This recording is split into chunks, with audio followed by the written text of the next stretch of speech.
Commander محب اللہ خاموشی سے میری تقریر سنتا رہا۔ اس کے ہونٹوں پر خفیف سی مسکراہٹ تھی۔ ہم ایک مقصد کے لیے لڑ رہے ہیں اور وہ مقصد ہے آزادی۔ اس عظیم مقصد کے حصول کے لیے ہمیں اپنی جانوں کی بھی پرواہ نہیں، وہ کہہ رہا تھا۔ لیکن بھارتی فوجیوں کے پیش نظر کوئی مقصد نہیں ہے۔ وہ ایک بے مقصد جنگ لڑ رہے ہیں۔ وہ تو سرکار کے ملازم ہیں جن کے ہاتھوں میں بندوق تھما کر جنگ میں جھونک دیا گیا ہے۔ وہ ہر مہینے ملنے والی پگار کے لیے بندوق اٹھانے پر مجبور ہیں۔ اگر وہ انکار کر دیں تو انہیں فوج کی نوکری سے نکال دیا جائے گا اور ان کے بال بچے بھوکے مر جائیں گے۔ وہ اس لیے لڑنے پر مجبور ہیں کہ انہیں اپنی جان بچانی ہے، اور جان بچانے کے لیے وہ جدید ترین اسلحہ بے دریغ استعمال کرتے ہیں۔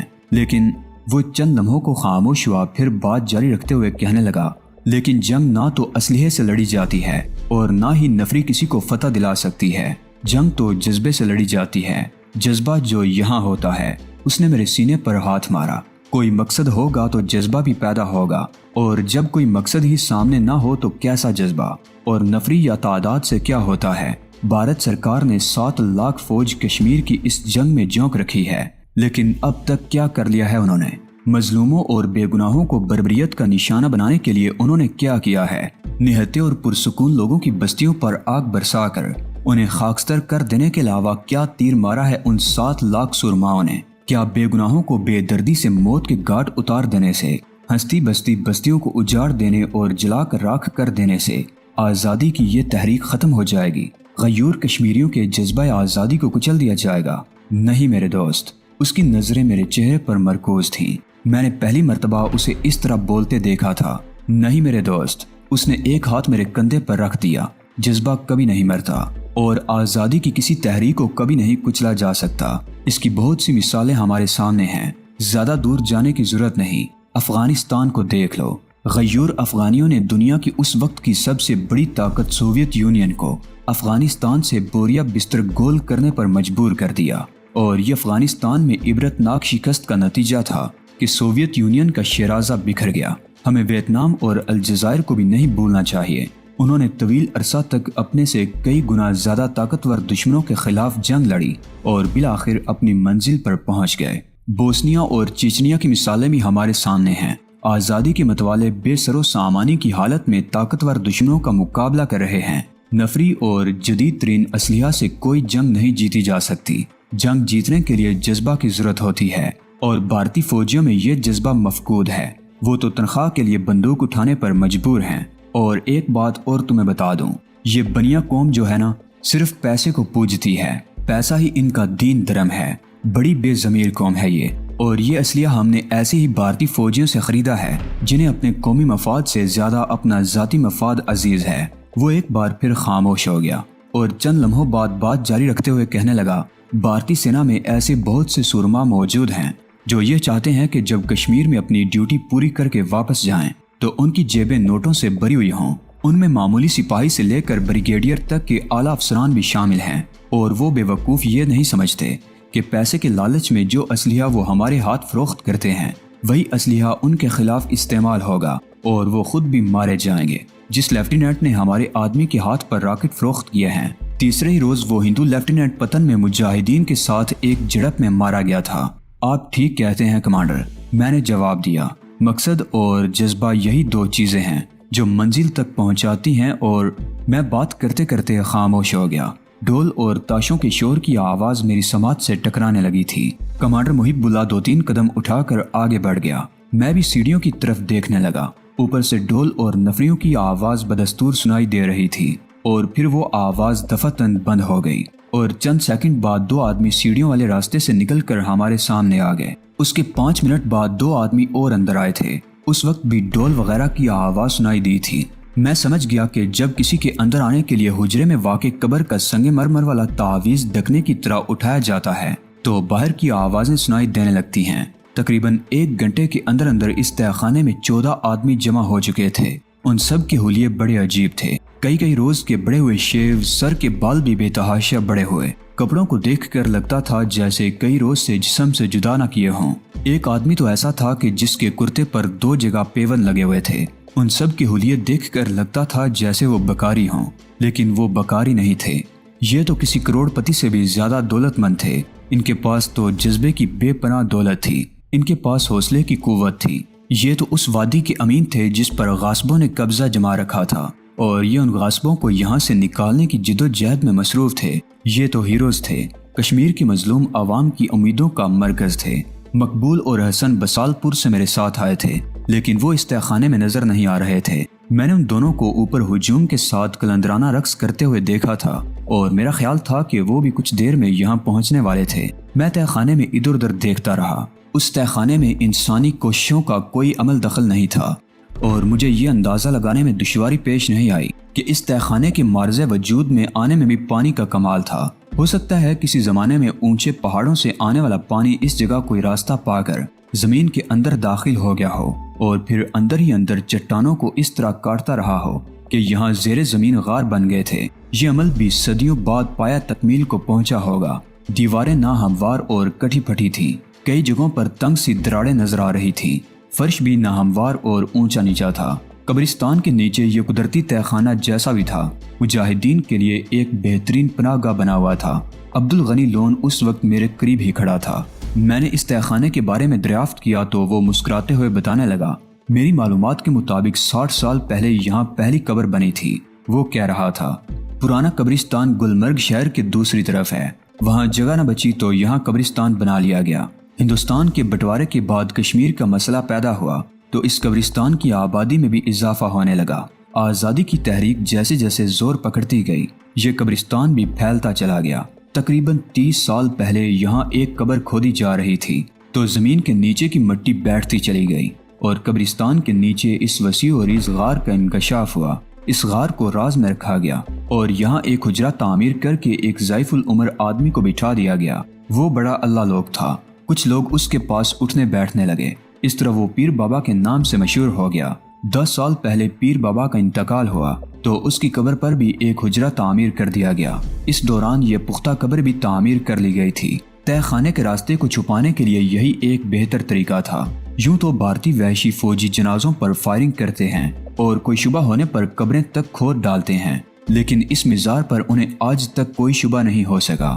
یہ تہ خانہ مجاہدین کے لیے پچھلے 10-15 سال سے ایک چھوٹے سے اسلحہ ڈیپو کا کام دے رہا ہے۔ یہاں جمع ہونے والے اسلحے کو روکا نہیں جاتا، وقتاً فوقتاً مجاہدین میں تقسیم کر دیا جاتا ہے۔ ضرورت کے وقت مجاہدین یہاں پناہ بھی لے لیتے ہیں۔ گلمرگ اور اس کے قرب و جوار میں چھاپہ مار کارروائیوں میں ہمارا پلہ اس لیے بھی باری رہتا ہے کہ یہاں سے ہمیں ضرورت کا اسلحہ مل جاتا ہے، اور بھارتی فوجی آج تک یہ سراغ نہیں لگا سکے کہ ان کی ناک کے عین نیچے بہت بڑی چھاونی سے محض 1.5-2 میل کے فاصلے پر ہمارا یہ اڈا موجود ہے۔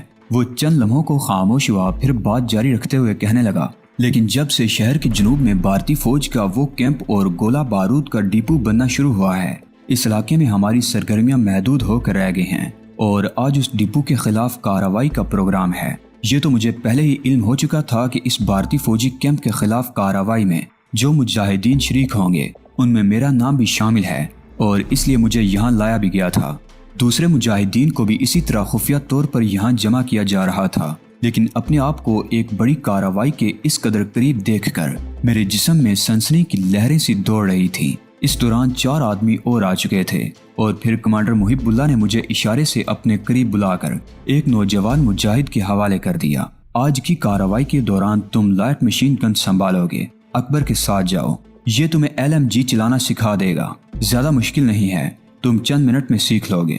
میں نے اس بات میں سر ہلا دیا۔ آٹومیٹک رائفل اور سب مشین گن کے استعمال میں تو مجھے خاصی مہارت ہو چکی تھی، اور اب لائٹ مشین گن، میرے بدن میں برقی لہریں سی کوندنے لگی۔ اکبر نے ایک لائٹ مشین گن اٹھا کر ایک طرف رکھ دی، اس کے آگے نال کے ساتھ نیچے کی طرف ایک سٹینڈ لگا ہوا تھا، جس سے گن کی نال کچھ اوپر اٹھ گئی تھی، لیکن اپنی مرضی کے مطابق اسے حرکت دی جا سکتی تھی۔ یہ گن زیادہ وزنی نہیں ہے، اکبر بتا رہا تھا، اسے کندھے پر رکھ کر بڑی آسانی سے ایک جگہ سے دوسری جگہ لے جایا جا سکتا ہے، اور اس کا استعمال بھی زیادہ مشکل نہیں ہے۔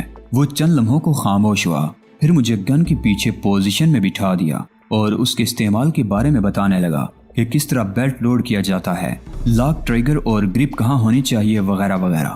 ایسے اسلحہ کی ٹریننگ کے لیے اگرچہ خاصا وقت درکار ہوتا ہے، لیکن مجاہدین کے پاس نہ تو کوئی ٹریننگ کیمپ تھا اور نہ ہی اتنا وقت۔ وہ ہر قسم کے اسلحہ کا استعمال چند منٹوں میں سیکھ لیتے تھے، اور دشمن کے خلاف چھاپہ مار کارروائیاں ہی ان کی اصل ٹریننگ تھی۔ میں نے آدھے گھنٹے میں LMG کا استعمال سیکھ لیا اور بیلٹ چڑھا کر بھی دکھایا اور دوسرے فنکشنز کے استعمال کا بھی مظاہرہ کیا۔ گڈ، اکبر مسکرا دیا، تم واقعی ذہین آدمی ہو۔ اس کا بیلٹ عام طور پر پیٹی میں ہوتا ہے اور گنز کے ساتھ اس کا ایک ہیلپر بھی ہوتا ہے جو بیلٹ کے فنکشن کا خیال رکھتا ہے، لیکن ہمارے پاس زیادہ آدمی نہیں ہوں گے، گولیوں والا بیلٹ بھی تمہیں ہی اٹھانا پڑے گا۔ اس طرح اس نے پیٹی میں سے گولیوں سے بھرا ہوا بیلٹ نکال کر اپنے جسم پر لپیٹ لیا اور پھر میں نے بھی اسے بیلٹ اپنے جسم پر لپیٹ کر دکھایا۔ 1000 گولیوں کا بیلٹ تھا اور خاصا وزنی تھا، لیکن میرا خیال تھا کہ میں بیلٹ اور LMG اٹھا کر پہاڑیوں میں کئی میل تک بے تکان چل سکتا تھا۔ اکبر میری کارکردگی سے مطمئن ہو گیا اور پھر کچھ دوسری باریکیاں سمجھانے لگا۔ اس سے باتیں کرتے ہوئے میں وقتاً فوقتاً ادھر ادھر بھی دیکھ رہا تھا۔ بعض دوسرے آدمیوں کو بھی LMG اور راکٹ چلانے کے بارے میں بتایا جا رہا تھا۔ ایک بڑی کارروائی سے پہلے یہی وہ مختصر لمحات تھے جب ان مجاہدین کو وہ اسلحہ چلانے کی تربیت دی جا رہی تھی جو انہوں نے پہلے کبھی استعمال نہیں کیا تھا، اور یہاں پر موجود کمانڈرز ان کی اس تربیت سے مطمئن تھے۔ اسی دوران تہہ خانے کے ایک کونے میں جا کر ایک آدمی نے کیروسین آئل کے چولہے پر بغیر دودھ کی چائے بنائی۔ یہاں اس سے پہلے شاید اس سے بھی زیادہ تعداد میں مجاہدین آتے رہتے تھے، اس لیے مگوں اور پیالوں کی کمی نہیں تھی۔ چائے تقسیم کرنے کے ساتھ اس نے زمین پر چادر بچھا کر ایک بڑی سی پوٹلی کھول دی تھی جس میں نمک ملے آٹے کی روٹیوں کا ڈھیر لگا ہوا تھا۔ ہر شخص اپنے اپنے حصے کی روٹی لے کر اپنی اپنی جگہ پر بیٹھ گیا۔ میں نے بھی ایک روٹی لے لی اور نوالے توڑ توڑ کر قہوے کے ساتھ کھانے لگا۔ کھانے سے فارغ ہو کر کمانڈر محب اللہ، کمانڈر رشید اور عبد الغنی لون اکٹھے بیٹھ گئے۔ ہم لوگ بھی ان کے گرد جمع ہو گئے۔ کمانڈر محب اللہ زمین پر بھارتی فوجی کیمپ کی لوکیشن کا نقشہ بنا کر حملے کے پروگرام کو فائنل ٹچ دینے لگا۔ اس وقت مجھے پتا چلا کہ اس کارروائی میں کمانڈروں سمیت 24 مجاہدین حصہ لینے والے تھے۔ 18 تو اس تہہ خانے میں موجود تھے، جبکہ باقی 6 کے بارے میں پتا چلا کہ وہ بھارتی کیمپ کے آس پاس مختلف جگہوں پر پہنچ چکے ہیں جو ہمارے سگنل سن کر اس سے آگے ہماری رہنمائی کریں گے۔ طے شدہ پروگرام کے مطابق کیمپ پر حملہ 3 مختلف اطراف سے کیا جانا تھا۔ اس طرح مجاہدین بھی 3 پارٹیوں میں تقسیم ہو جاتے، ہر پارٹی میں 8 مجاہدین ہوتے۔ ایک پارٹی کا کمانڈر محب اللہ تھا، دوسری پارٹی کی کمان کمانڈر رشید کو سونپی گئی، جبکہ تیسری پارٹی کی قیادت عبد الغنی لون کے سپرد کی گئی تھی۔ ہر پارٹی کو کارروائی مکمل کرنے کے بعد مختلف سمتوں میں فرار ہو جانا تھا۔ میں کمانڈر محب اللہ کی پارٹی میں تھا اور ہمیں انتہائی جنوب کی طرف سے کیمپ پر حملہ آور ہونا تھا۔ یہ بھی طے ہو چکا تھا کہ ہر پارٹی کسی سگنل کا انتظار کیے بغیر ٹھیک 4 بجے اپنی کارروائی شروع کر دے گی۔ وہ فوجی کیمپ اسی قبرستان سے تقریباً 5 میل کے فاصلے پر تھا۔ راستہ پہاڑی اور خاصا دشوار گزار تھا جسے طے کرنے میں کچھ وقت لگ سکتا تھا۔ کمانڈر محب اللہ کا حکم سنتے ہی ہم تیار ہو گئے۔ میں نے لائٹ مشین گن کی گولیوں والا بیلٹ اس طرح اپنے سینے اور باقی جسم پر لپیٹ لیا کہ ضرورت کے وقت جسم سے الگ کر کے استعمال کیا جا سکے۔ LMG میں نے دائیں کندھے پر لاد لی۔ کمر پر بندھے ہوئے پٹکے میں نے ایک پستول اور اس کے چند میگزین بھی اڑس لیے تھے۔ ہر پارٹی میں ایک راکٹ لانچر بردار بھی شامل تھا۔ اس طرح 4 راکٹ بھی ان تینوں کے حصے میں آئے تھے۔ انہوں نے راکٹ چادروں میں لپیٹ کر پشت پر لاد لیے تھے۔ ہر پارٹی میں 2 لائٹ مشین گنیں تھیں۔ پستول یا ریوالور ہر ایک کے پاس تھے۔ ان کے علاوہ کسی کے پاس سب مشین گن تھی اور کسی کے پاس آٹومیٹک رائفل۔ بعض لوگوں کی بیلٹوں میں ہینڈ گرنیڈ بھی اڑسے ہوئے تھے۔ ہم لوگ ٹھیک 1 بجے حجرے میں واقع قبر کے راستے اس تہہ خانے سے رخصت ہونا شروع ہو گئے۔ سب سے پہلے کمانڈر رشید کی پارٹی وہاں سے روانہ ہوئی تھی۔ اس کے بعد عبد الغنی لون 15 منٹ کے وقفے سے اپنی پارٹی لے کر رخصت ہو گیا۔ اس کے مزید 15 منٹ بعد کمانڈر محب اللہ کی رہنمائی میں ہم بھی ایک ایک کر کے باہر آ گئے۔ حجرے میں ایک بوڑھا درویش بیٹھا ہوا تھا۔ آخری آدمی کے باہر آتے ہی اس نے قبر بند کر دی اور ہمارے ساتھ ہی حجرے سے باہر آ گیا۔ ہر طرف گہرا سناٹا تھا اور تاریکی تھی۔ یہ چاند کی پہلی جمعرات تھی اور غالباً 4 تاریخ تھی، لیکن چوتھی کا چاند بہت پہلے آسمان سے رخصت ہو چکا تھا۔ کوئی اور وقت ہوتا تو میں آدھی رات کے وقت قبرستان میں آنے کی ہمت بھی نہ کر پاتا، لیکن اب صورتحال دوسری تھی۔ اس تاریکی اور سناٹے کا مجھ پر کوئی اثر نہیں تھا۔ ہم قبرستان کے پچھلی طرف سے نکل کر پہاڑیوں کی طرف جا رہے تھے۔ میں نے ایک مرتبہ مڑ کر بائیں طرف دیکھا۔ تقریباً 1.5 میل دور نشیب میں گلمرگ شہر نیند کی آغوش میں تھا۔ شہر میں کہیں کہیں بتیاں جلملاتی ہوئی نظر آ رہی تھی۔ شہر سے پرے قدرے بائیں جانب بھارتی فوجیوں کی چھاونی تھی۔ ہم مسلسل جنوب کی طرف ہٹتے ہوئے پہاڑیوں میں داخل ہو گئے۔ کمانڈر محب اللہ سب سے آگے تھا، میں اس کے پیچھے چوتھے نمبر پر تھا۔ انہی پہاڑیوں میں چلتے ہوئے ہمیں تقریباً 5 میل کا فاصلہ طے کرنا تھا۔ ہم مناسب رفتار سے آگے بڑھ رہے تھے۔ LMG خاصی وزنی تھی۔ میں اسے کبھی ایک کندھے پر منتقل کرتا اور کبھی دوسرے کندھے پر۔ شروع میں تو یہ مجھے کچھ وزنی لگی تھی، لیکن اب میں اس کا عادی ہو گیا تھا۔ تقریباً 2 میل کا فاصلہ طے کرنے کے بعد ہم ایک کشادہ ندی میں اتر گئے۔ ندی اگرچہ گہری تھی، لیکن جگہ جگہ بڑے بڑے پتھر پڑے ہوئے تھے۔ ہم ان پتھروں پر اچھلتے ہوئے ندی پار کر گئے۔ کچھ دور تک ہم ندی کے ساتھ ساتھ چلتے رہے، پھر پہاڑیوں میں داخل ہو گئے۔ اس مرتبہ ہم مسلسل بلندی کی طرف جا رہے تھے۔ راستہ بڑا کٹھن تھا اور وہ ٹکڑا تو بہت خطرناک تھا جو ایک عمودی چٹان کے ساتھ واقع تھا۔ چٹان کے ساتھ 3-4 فٹ چوڑی کگر سے باہر کو نکلی ہوئی تھی، جس کے دوسری طرف 250-300 فٹ گہرا کھڈ تھا۔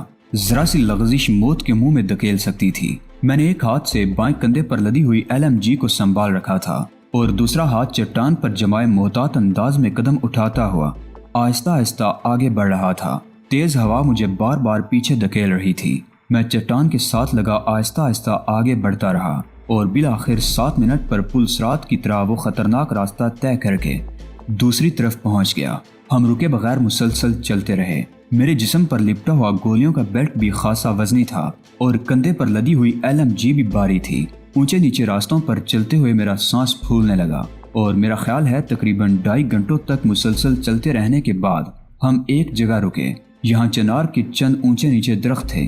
تیز ہوا سے ان کی شاخیں جھکی جا رہی تھیں اور پتوں کے آپس میں ٹکرانے سے پیدا ہونے والی آوازوں سے یوں لگتا تھا جیسے سینکڑوں پرندے بیک وقت پھڑپھڑا رہے ہوں۔ میرے تمام ساتھی پتھروں پر بیٹھ گئے تھے۔ میں بھی LMG کندھے سے اتار کر ایک پتھر پر بیٹھ گیا اور گہرے گہرے سانس لینے لگا۔ کمانڈر محب اللہ ہم سے چند گز آگے چلا گیا تھا۔ وہ کچھ دیر تک تاریکی میں گھورتا رہا، پھر یک دم بیڑیے کی آواز سن کر میں اچھل پڑا، لیکن فوراً ہی سنبھل گیا۔ آواز سن کر میں سمجھا تھا کہ کوئی بیڑیا اچانک ہی کہیں سے اس طرف نکل آیا ہے، لیکن پھر اپنی اس حماقت پر مسکرائے بغیر نہ رہ سکا۔ وہ کمانڈر محب اللہ تھا جو منہ سے بیڑیے کی آواز نکال کر کسی کو مخصوص سگنل دے رہا تھا۔ کمانڈر محب اللہ کے خاموش ہونے پر بیڑیے کی آواز ایک بار پھر سنائی دی۔ یہ آواز کچھ دور سے آتی ہوئی محسوس ہوئی تھی۔ دوستو، آج کی قسط آپ کو کیسی لگی؟ کامنٹ باکس میں اپنی قیمتی رائے کا اظہار لازمی کریں۔ ویڈیو کو لائک کر کے اپنے دوستوں عزیزوں سے لازمی شیئر کریں۔ چینل کو لازمی سبسکرائب کریں۔ اگلی ویڈیو تک اجازت دیجیے، تب تک اپنا اور اپنے اس چینل اعلان حقیقت کا خیال رکھیے گا۔ اللہ نگہبان۔